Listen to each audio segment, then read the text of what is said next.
Hey, Talofa Lava. Leotella Dr. John Peterson here, and TE2 Sports Cards.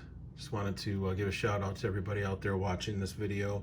I'm going to try and post this one actually tonight. Figured I'd start it a little sooner. You're watching Late Night with TE2 Sports Cards, and just wanted to do another video. I've been putting out a lot of videos, and I don't know if it's too many, if it's too little, I'm not really sure, but I've got time and got the inclination to do it, so I figured why not strike while the iron's hot. Let me turn my light on here, get a little more light. There we go. So yeah, I did go to 3-Star Sports Cards today, and they were pretty busy. My main guy Wayne wasn't there, and there was a gentleman sitting in the spot that I normally sit in when I dig for cards, so I didn't end up digging for any 70s vintage baseball.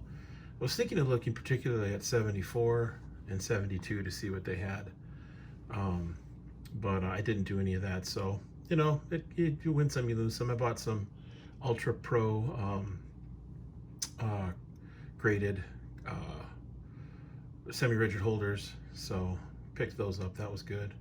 And said hello to the crew there. Michelle and Eric were working today, so talked to them, and it's always a nice group of people there. I ended up going to, however, Hopkins, and went to Ultimate Collectibles. And I'd been there on Thursday, and I'd found some junk wax that I was interested in buying, but they too were busy again, and they didn't have anyone working the register at the time that I was able to, that I was there. So, and I had to get going to my daughter's swim meet. So I ended up asking them to hold the 4 boxes that I had. I guess I can show you what I picked up. I mean, I don't see any reason why not. So I went there, and I was going to look at some vintage with my guy Jesse, but he was busy, so I wasn't able to really look at any vintage. So I did go through some of their junk wax, though, as they've got an amazing collection of junk wax. I mean, the owner, Shane, he's a pretty cool dude. He's been doing baseball cards since the 70s, and he used to own the main shop, Ultimate Collectibles, in downtown Minneapolis. Or I didn't know if it was Ultimate Collectibles. Yeah, I think it was. Downtown Minneapolis back in the day, over by First Avenue, for those of you that remember that shop. I used to buy wax down there back in the early 2000s. Well, they've got tons and tons of junk wax. And so every so often I go there and I take a look and see what they've got, because their prices are like below eBay comps and really very reasonable. So let me show you a little bit of what I got. Well, the first thing I got are these giant size baseball action all-stars puzzle and cards, Mickey Mantle puzzle pieces. So that's pretty cool. I got this for $25 plus 10% off. So I thought that was pretty sweet. Picked up a box of 1992 O-Pee-Chee Premier. Never opened up any of this, never owned any O-Pee-Chee. What did I pay for that? $22. Let's see here. Picked up some 1991 O-Pee-Chee Premier. That was $15. Let's see here. What was next? They had like 3 or 4 boxes of 91 Top Stadium Club. I'm a Top Stadium Club guy. I like Top Stadium Club from the early 90s. Their cards grade really well. They come out of the packs really clean. So like, I mean, you can do pretty well getting 9.5s and gem mints with Top Stadium Club. I've mostly opened up boxes of 92 Top Stadium Club, Series 1, 2, and 3. And I have an open case of Series 1 of the 92 Stadium Club, but I've never opened up, at least not that I can remember, any of the Series 1 stuff from 91. So that was $26, getting 10% off. Excuse me. Picked up a box of this Top Stadium Club 94 Series 2. $25 for that. I've never opened any of the 94. They did have a box of the 92 Series 3 Stadium Club. There's a pretty nice Ken Griffey Jr. card in here that's worth about $200, $250 in gem mint. I've got a few of those in 9.5 CSG, so that'll be fun to open up somewhere down the road. I was really excited about these. So this is 1996 Bazooka Major League Baseball bubblegum cards. Now I was thinking 96. Who's in 96? I thought, well, I think Jeter's in 96. So I looked on the PSA, on PSA, you know, where they provide their prices for cards, or the sale prices for PSA graded cards, and sure enough, there's a Jeter rookie in here. So I got this for $30. Two more. I got a box of 95 Series 1 tops. Yeah, hopefully they're not bricked. This was $35, so whoops. Hopefully they come through okay. And then finally a box of Series 2 92 Fleer Ultra with the black marble. You can see the Frank Thomas down there. All-Star cards. Got a bunch of those that have gotten graded or are being graded. And just love that All-Star set. I mean, there's not a ton of base in this set that's really great in Series 2, but those All-Star cards, man, I tell you what, they look so slick in a CSG slab. I mean, they look really, really nice. I had one Ken Griffey Jr. All-Star from 92 that I pulled out of a pack way back when I was in high school, and got it graded 3 months ago, and it came back as a 10. So I don't know, we'll see how I do on some of those, but figured I'd pick up another box of these. If you want to, you can go back and look at one of the videos I did, a couple videos, probably a month or two ago, where I opened up quite a few boxes of this, and some of the boxes produced 1 to 2 or 0 All-Star cards, and some produced like 9 or 10. So it just kind of was luck of the draw. So that's the wax that I picked up. Altogether, it was $200. I got a 10% off, and because I have an ST3 form, I don't pay any taxes because I'm not doing this as a business, which is nice. So, which means I got to collect taxes when I sell the cards. But I thought what I would do is tonight I would go and open up a box of this Action All-Star stuff from 1983, these Donruss cards. I looked on PSA, and just to give you kind of a look and see, it looks like some of them that are graded as 10s are worth, I mean, there's a Reggie Jackson error card, no red on stats. I'm not sure what that's about. Nolan Ryan's 202. The Yastrzemski's 280. When's the sold on that? I bet you it's a while ago. Yeah, so 2019, that sold for $280. So this is what the card looks like. I remember these cards. I never had any of them, but I don't know what I say the box was, $15 or something? 25 bucks. 25 bucks. So I don't know. It's kind of a fun chase. I like to do the junk wax chase. Of course, people know I love vintage and have always loved vintage and will always love vintage. You can see the vintage cards in the background. I thought I'd pop up some SGC slabs. I have very few. I think these might be the only 3 SGC slabs that I own. SGC's growing on me. You know, I used to be kind of so-so about SGC, but I like what they do with vintage. I think they're a hardcore vintage company, you know. I think for their pre-war stuff, they're the best. I mean, they're the most trusted company for grading pre-war stuff. So, and then I was watching. So sometimes on YouTube, I'll do a I'll do a search for like CSG rather than sports cards or vintage sports cards or modern sports cards. Sometimes I'll do PSA. Well, tonight I did a CSG search and I came across this gentleman named Filmington. I'd never heard of Filmington before. Seems like a really cool guy. Check out his channel. I'm gonna copy and paste in the comments a link to his video. But he did a recent video on like August 22nd or 23rd, putting some ideas out there about how CSG or CCG, which is the parent company to CSG, why it would make sense for them to connect with SGC and partner up. I thought that was a pretty interesting idea. I mean, of course, CSG is connected to the CGC or CCG. It's one of the two. I can't remember. I just know CSG mostly. It's connected to that parent group company, and they're connected to Blackstone, and Blackstone is a majority owner, I believe, in Fanatics, if I'm not mistaken. I could be wrong on that, but I think that's what the case is.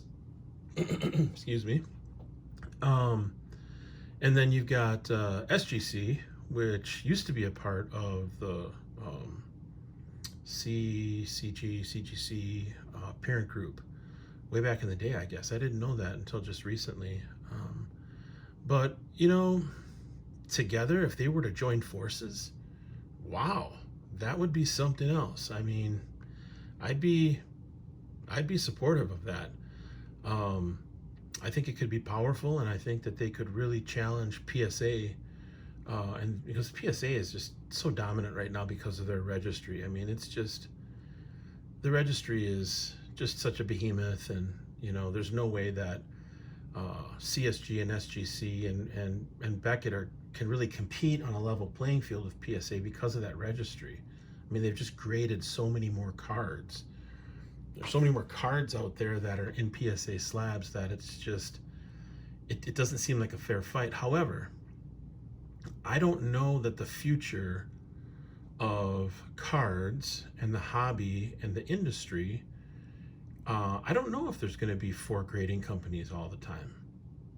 There could be only 3. Shoot, there could only be 2. What if some of them joined forces?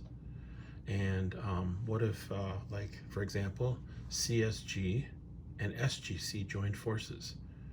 CSG, even though I have a lot of vintage in CSG slabs, CSG is not known for vintage, not like SGC. SGC is really known for vintage. I mean, for many years, people have trusted SGC with their vintage, especially the pre-war stuff. But then again, SGC doesn't really have a real strong foothold in non-sports cards that are graded, like Pokemon and other stuff like that. So, you know, and they also don't have a really strong international game plan and influence, whereas CSG, I mean, they're planning to take that international. And that's one of the reasons why I went with CSG initially when I started grading cards for business purposes, also for collectors purposes. I liked the fact that they're going to be expanding globally. And an example of that would be my video from just the other day where I talked about them expanding to Tokyo, Japan. So anyway, I don't know, I'm not trying to start any rumors or anything like that, but check out Filmington's recent upload to his YouTube channel. Seems like a really on point dude. I mean, he lays out a bunch of different reasons why it would potentially make sense. I didn't know SGC was in Florida. I think they're in Boca Raton, which is cool. And CSG's in Sarasota, so both companies are in Florida. And I don't know, maybe it would be mutually beneficial for those 2 grading companies to come together. I know that there are some strong SGC loyalists, like purists, totally get that. I think, you know, I'm not saying that they have to change the slabs or change the flips or anything like that. I do think that I think the CSG slab is a higher quality slab.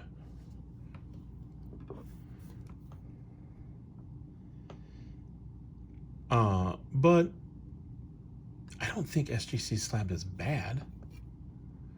It's just not at the same level, I think, as the CSG acrylic. I mean, it's plastic, and this is, I know this is plastic as well, but it's a different type of acrylic. I don't know. I think the security features on the CSG slabs are pretty, I don't know, they're pretty superior.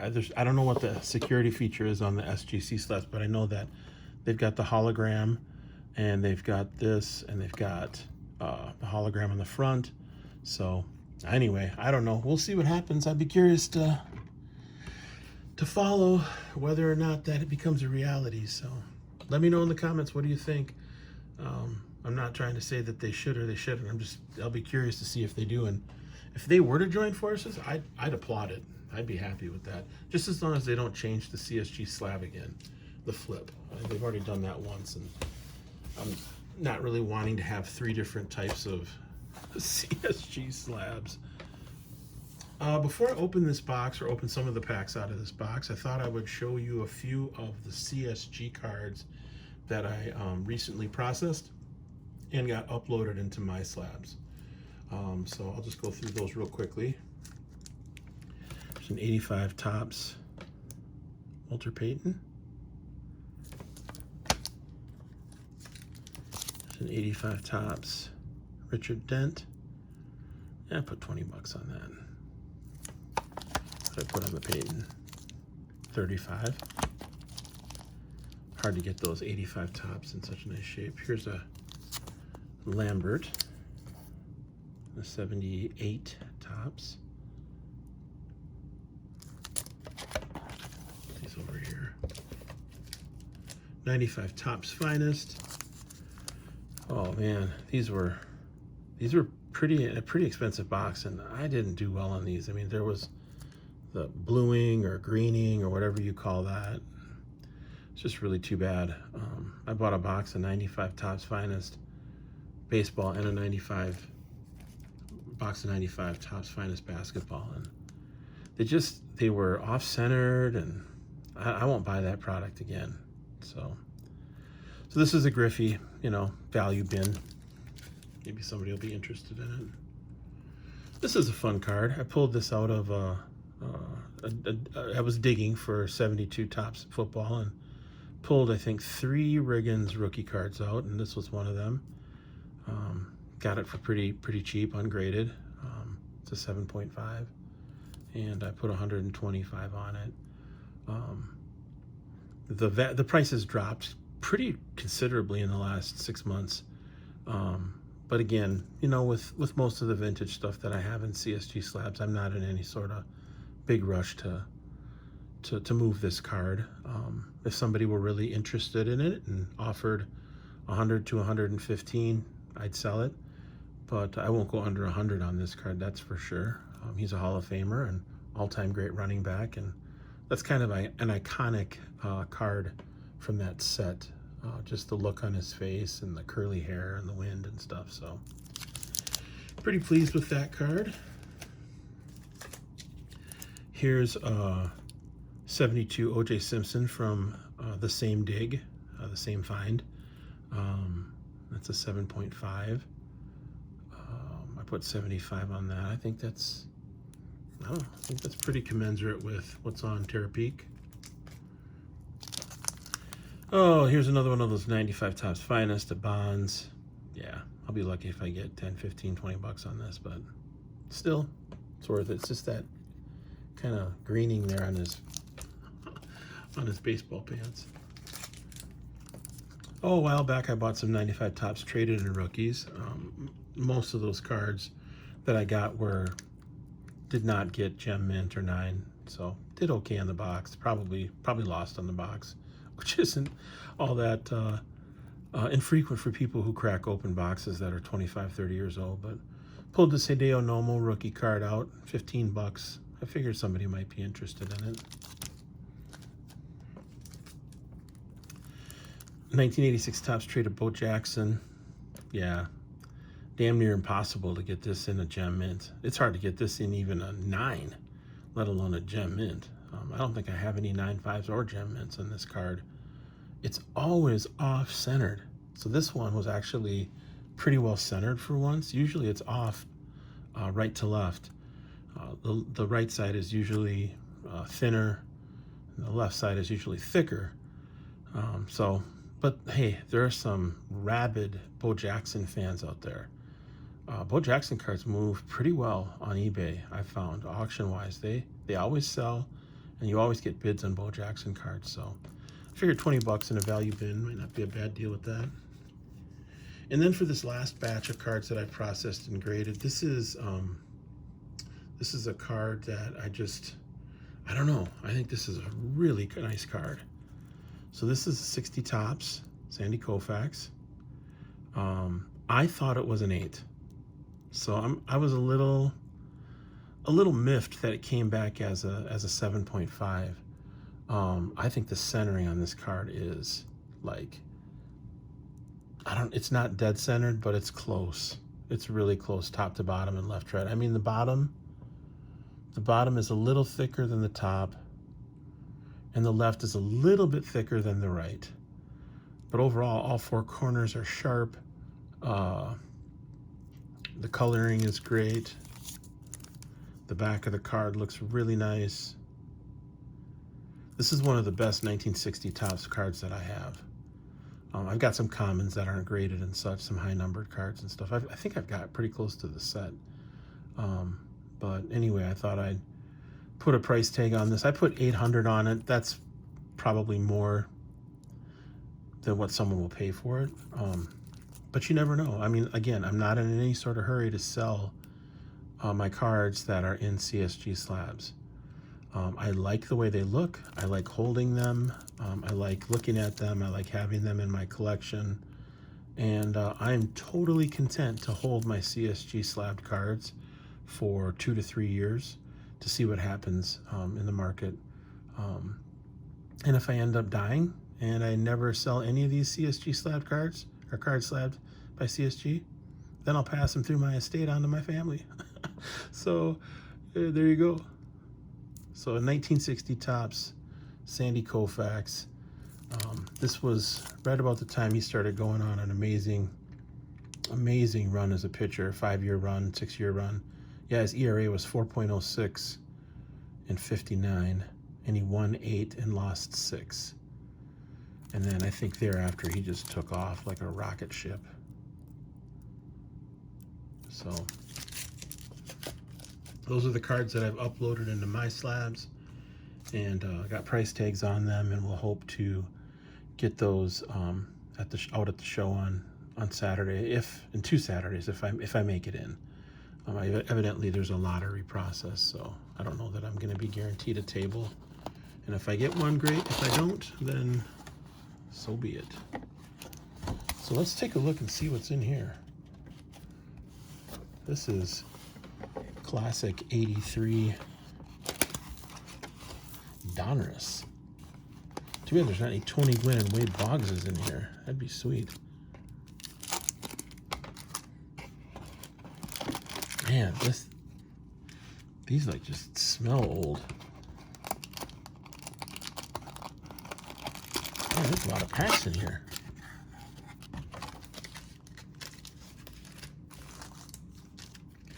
Alright, let's get these out of here. Willie Wilson. Damaso Garcia. So these are the guys from my childhood.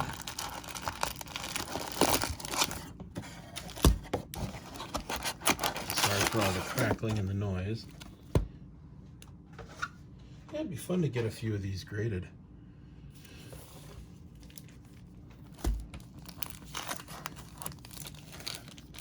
Action All-Stars. Classic. 1983 Donruss. These are like oversized cards. They look pretty cool, I think, in a PSA slab. I don't think CSG grades these oversized cards. So let's see here. Should we try opening up a couple packs of these? Terry Kennedy. And on the back, Timothy Lawler. You know what?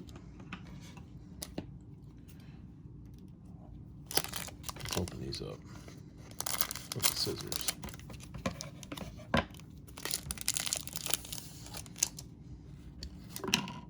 Oh, there's a mantle. I'm going to put that mantle puzzle together one of these days. That'd be fun. All right, Terry Kennedy. Buddy Bill. His dad played in the major leagues, I think. His dad was Lonnie Smith. Lonnie Smith was part of those Cardinals teams from the 80s that were really good. The Cardinals lost in 85 and 87. They lost in 87 to the Twins, 85 to the Royals, but won in 82 against the Brewers. Kent Herbeck. A lot of people don't know this, but, excuse me. A lot of people don't know this, but Kent Herbeck was a professional wrestler for a while, and I think his nickname was T-Rex. Carlton Fisk, one of the great catchers of Major League Baseball history. And who's this guy? Tim Lawler. So I think I'll pull the Carlton. Yeah, we'll leave it. Make a little pile here of the 1983 Action All-Stars. What's on the back of this one? Greg Luzinski.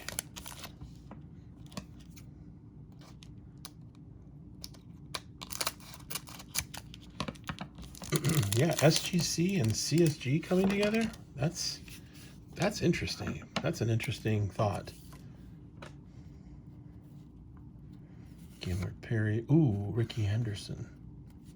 Oh shoot, it's dinged up a little bit up there. Well, you can just kind of fix that. I'll bet you that's worth a little bit. 83 Henderson. Maybe set that one aside. Hal McRae. Oh, Pete Rose. Charlie Hustle. Yeah. Set that one aside. Who's this guy? Greg Minton. Okay, Greg Minton. And then Greg Luzinski. He was a home run hitter, power hitter. Came into the league in the early 70s. Oh, geez, he was with the Phillies in 1970. So by 83, 82, he'd hit 262 home runs. Let's see, how big was this guy? 6'1", 225. He's beefy. He's what you'd call a beef eater. Yeah, these big guys like this, they're beef eaters. He just eats lots of beef. Then you got this guy, Gaylord Perry, Hall of Famer, 300-game winner. And boy, he sure can use the Vaseline to make that ball move. He'll just make that ball dance with the Vaseline. I tell you what, Gaylord Perry, something else. You know, how old is he in this picture? He looks like he's about 60. So 1938. 48, 58, 68, 78. He's 40. He's like 44,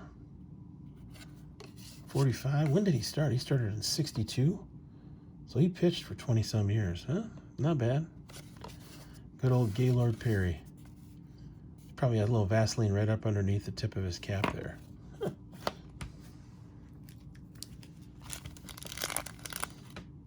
Dave Winfield on the back. Dale Murphy on the front. I mean, how fun is it? 25 bucks? I mean, come on, 25 bucks is a pretty good deal for having some fun with these old 83 Donruss Action All-Stars. Dale Murphy. Now, this guy won, what, 2 MVPs? Is that what I remember? 2-time MVP.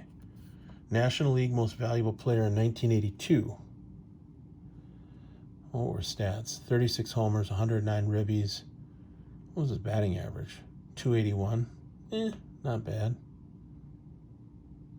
Hobbies. Mormon church activities. Okay, maybe he's Mormon. Yeah, he's not in the Hall, I don't think, but still a solid player. Center fielder. Toby. Now, this is a good big question. Toby Hera or Toby Hurrah? I think it's Toby Hera. Third baseman. Ooh, Raleigh. Look at, I'm getting this graded. If nothing more, for if nothing more than the mustache and the look on Raleigh's face. He's like, yes, I do have a beautiful mustache. This guy is classic.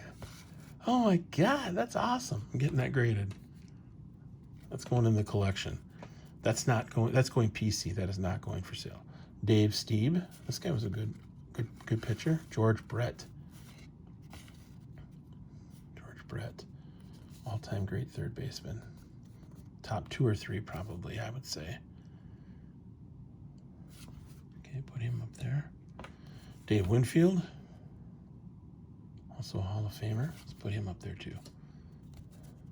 Dale Murphy, sorry, you're not going up there. You're not in the Hall of Fame yet.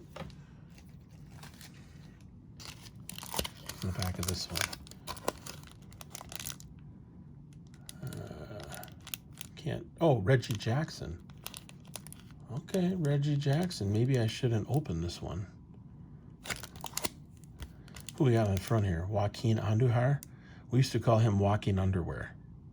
That was our nickname growing up as kids. You got any Walking Underwear cards? Well, let's open it up.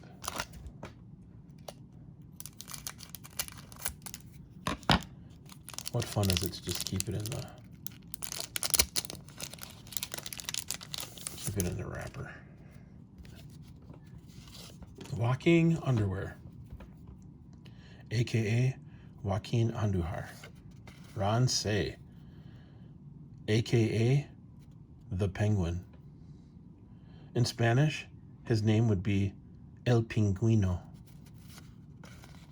Lance Parrish, he's a perennial all-star catcher for the American League.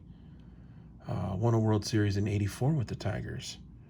Alan Trammell, Lou Whitaker, Kirk Gibson, Jack Morris. That was a nice Tigers team. They beat the Padres, I think, in '84.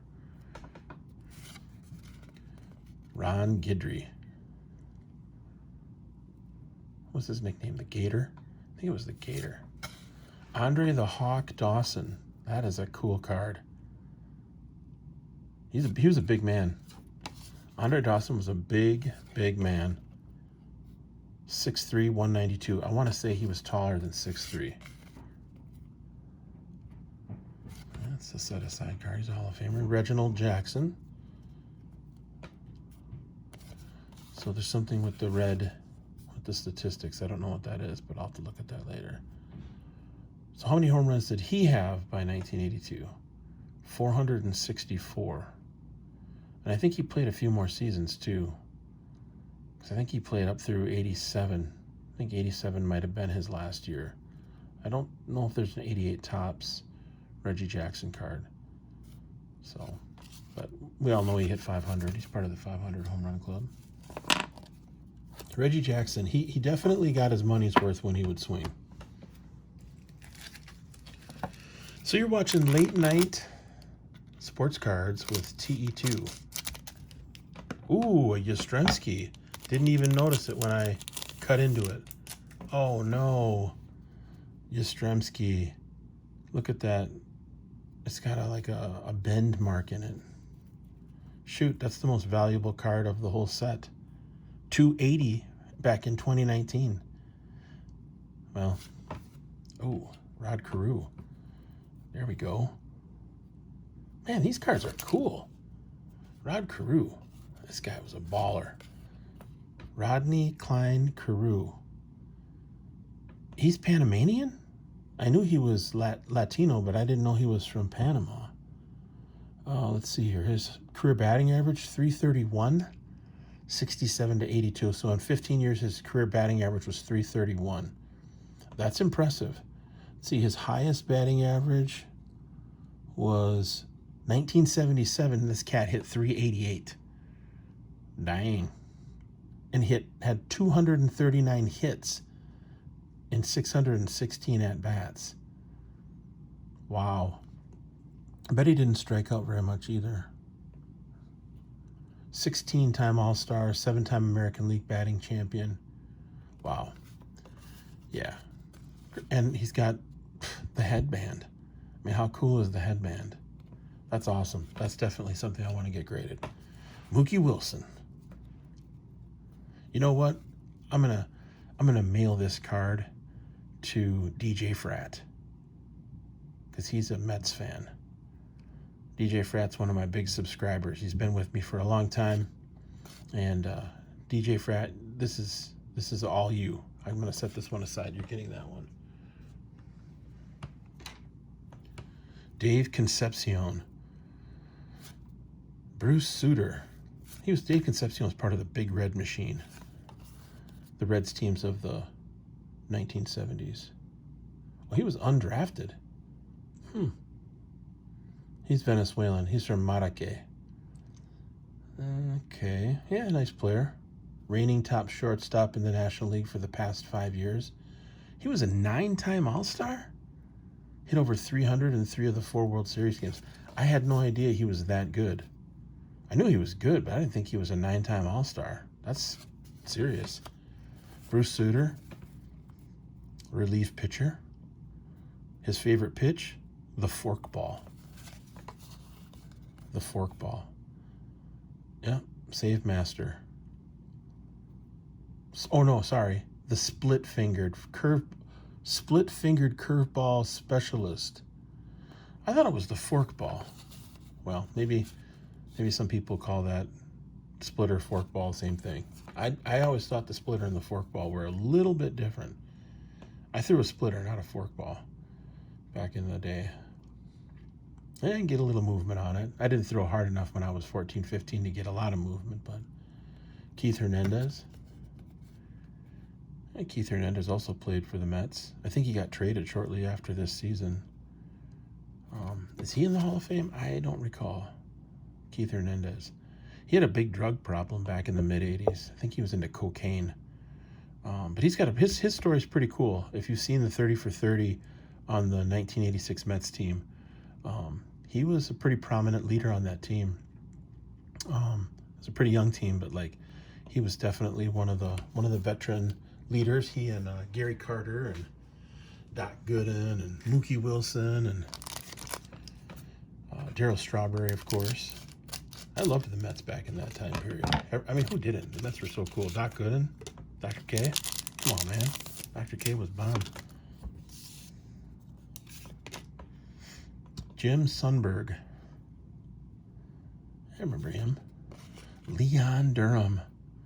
Yes, Leon Durham. Loved Leon Durham. Let's see what. Well, he was a rookie in 1980.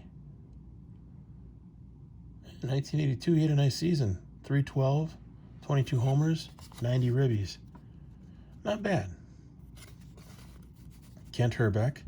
I've already had. Ooh, Johnny Bench. Nice. Nice. That was in pretty nice shape, too. Yeah, I'll be really curious to see what kind of grades I get on these. Jason Thompson. Dwight Evans.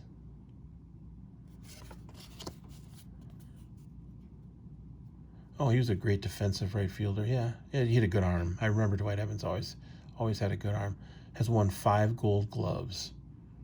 So in 10 years, he won 5 Gold Gloves as a right fielder. That's good. Can't underestimate defense. Throw these in the garbage. Well, hopefully you're enjoying these late night episodes. I don't know how many content creators put new stuff up at night. I'm guessing probably not a lot. So I figured I'd try and fill the gap here a little bit for some folks. Carlton Fisk.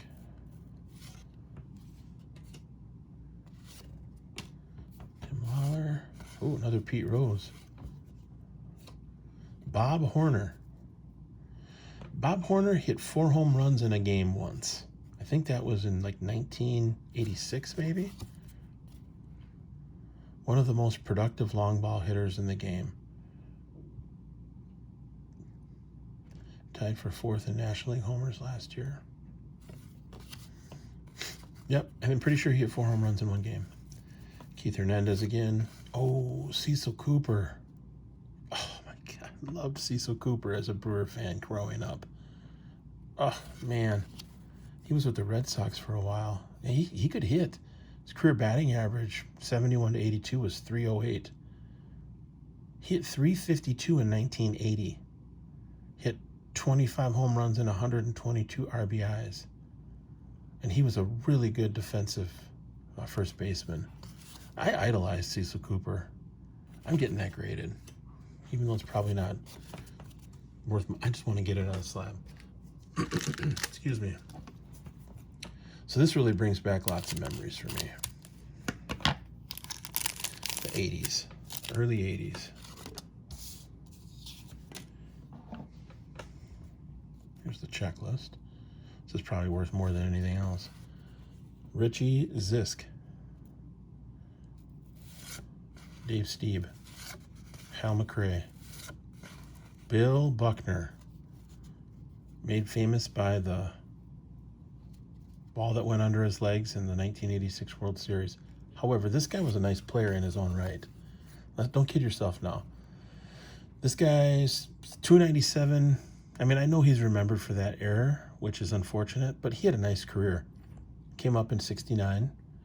His career totals from 69 to 82 were 297. In 80, he hit 324, had 10 home runs, 68 RBIs. I mean, you're hitting 324. In 1978, he hit 323. This guy's a baller. Perennial 300 batting average hitter. So let's not just remember him for the error. Poor Bill Buckner. I feel sorry for him. Eddie Murray. Now this guy, I think he's second best switch hitting baseball player in the history of the game after Mantle. Chipper Jones? Chipper Jones, Eddie Murray level? Man, I don't know. I'd take Eddie Murray over Chipper Jones. Eddie Murray was batted in machine. Let's look at his stats. He came up in 77. I'd love to get a really, really nice copy of his 78 rookie card. I've got one, but it's probably closer to a 6 or a 7, which is fine. So, 295 career hitter. This is a 5-year period. 27, 27, 25, 32, 22, 32 home runs. The 22 home runs led the league because that was a strike-shortened year in 81. Tons of ribbies. He also played forever. I once caught a batting practice home run from Eddie Murray in right field out in Wrigley Field. This was back in the summer of 1991 or 92, and we were out watching the Cubs play in Chicago and took a little family trip down to Chicago and went to batting practice. And the Cubs were playing the Mets, and Eddie Murray was the last one in the batting cage, and he was hitting left-handed. And it was the very last pitch of batting practice, and we were sitting out in the right field bleachers. And I heard the crack of the bat, and I thought, oh man, I think this one might come out to us. Sure enough, the ball starts flying out toward right field. So the ball came down, and I reached up barehanded and caught that ball. And boy, I tell you what, that was exciting to catch a ball from the great Eddie Murray at Wrigley Field. And then later on, we watched the game out in right field and saw some Cub fans dump multiple beers on top of the Mets right fielder's head. And then my buddy Tim Harmston, who I went to high school with, had to kick those people out of the stadium. It was hilarious, man. Classic times, I tell you. If you've never been to Wrigley Field, you've got to go to Wrigley Field. It's just a classic. It is just a classic spot. And the outfield is wonderful. So we got a George Brett. I think I might leave this one in the pack. Yeah, I'm not going to open that one. I've already got a George Brett. There's Willie Wilson. It's in the back. Richard Zisk. Oops. So now we're going to start to get some doubles here. So yeah, it was fun. Eddie Murray. Caught a batting practice home run ball from Eddie Murray. I've also caught a batting practice ball. It wasn't a home run. It was a line drive, one hopper from Barry Bonds back in 2001. Man, he was hitting like screamers down the first base foul line. That batting practice Bonds. Here's another Eddie Murray. Ooh, Eddie Murray and Pete Rose. The ball came off of Bonds' bat like it was shot out of a gun. I got him a rifle. Yeah, so I got a chance to see him play the season. He hit, what was it, 70 some home runs or whatever it was.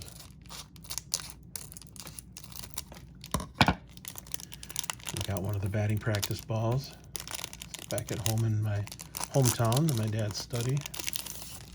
Bill Madlock. So Bill Madlock was a nice player, great hitter. I don't know how he was a defensive. Was he a good defensive player? Batting champion, 3-time batting champion. Oh yeah, wow. 1975, Bill Madlock hit 354. Nice. Nice. Hit 354, 341 and 81, 339 and 76. Wow. People forget about how good this guy was. Third baseman. Some really nice third basemen in the history of the major leagues. Lefty, Steve Carlton. Saw him pitch a complete game shutout in 1984, also at Wrigley Field. Mike Schmidt hit a grand slam home run, and Steve Carlton threw a complete game shutout. They were on that day, Carlton and Schmidt. Then we went back and our car got robbed. Car got broken into and we got robbed. Not the car got robbed, but we got robbed. Yeah, a bunch of my dad's clothes and his buddy's clothes were all stolen, and it was class. They used a coat hanger to get in the car. That's Carlton, nice. Gary Ward. I remember Gary Ward, but I don't remember too much about him as a player. Yeah, all around outfielder. Oh my, 1982. Hit 289, 28 home runs, and 91 RBIs. That's a solid season, Gary Ward. 6'2", 207. Good size guy, too. Another Dave Steve. Here's another George Brett. That one aside. Then Dave Winfield. That was a good pack. So hopefully this is entertaining for you. I don't know if anybody's going to be watching this whole video. Probably maybe a couple people will watch the whole thing. That's all right. I don't mind. I don't got anything better to do. Rather do this and just watch TV, which gets boring. Al Oliver. Pirate great. Yeah, this guy could hit too. Played first base.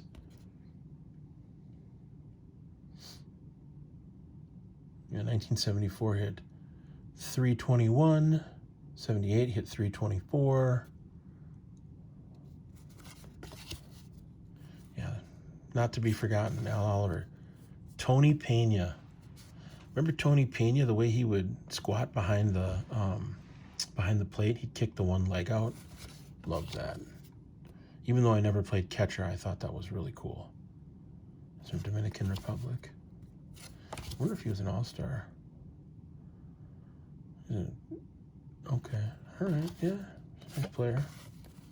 Larry Herndon, Fred Lynn, Fernando, yes, Fernando Valenzuela, and Phil Niekro. Also a person who would doctor the ball, him and his brother Joe Niekro, infamous nail file Joe Niekro. Hall of Famer though. Can't be too down on him. 300 game winner. All right, we still need to get the elusive Carl Yastrzemski in a Gem Mint 10.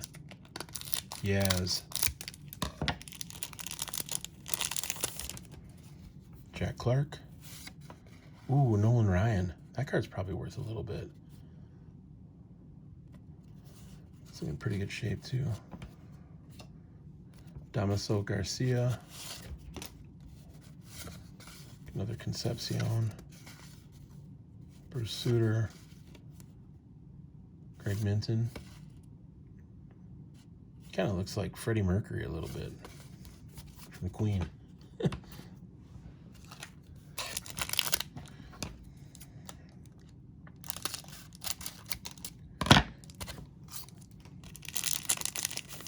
So yeah, boy, I've just been churning out the YouTube content lately. I've been doing like 2 a day, sometimes 3 a day, 1 a day. Greg Lazinski again. Gary Carter. Ooh, Cal Ripken Jr. Off-center though. Great card. And Gary Carter is perennial all-star too. And Gary Carter, I think, is a Hall of Famer as well. It's in the back here. Andre Dawson. If we get a Yastrzemski on the top of the pack or on the back, I'm not going to open it. Well, this is definitely worth the 25 bucks. The price of admission, as they say.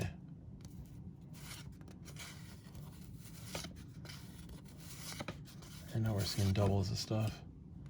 Gaylord Perry.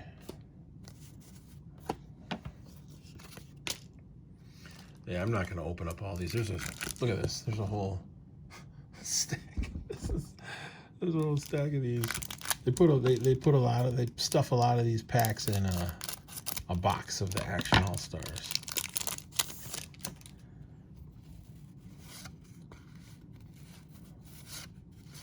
Another Fingers, another Reggie. Oh, there's a Schmidt. That's cool. Off-centered. Oh, there he is, Joe Niekro. Joe Niekro. Yeah, they're tricky ones. Joe Niekro and Phil Niekro and Gaylord Perry.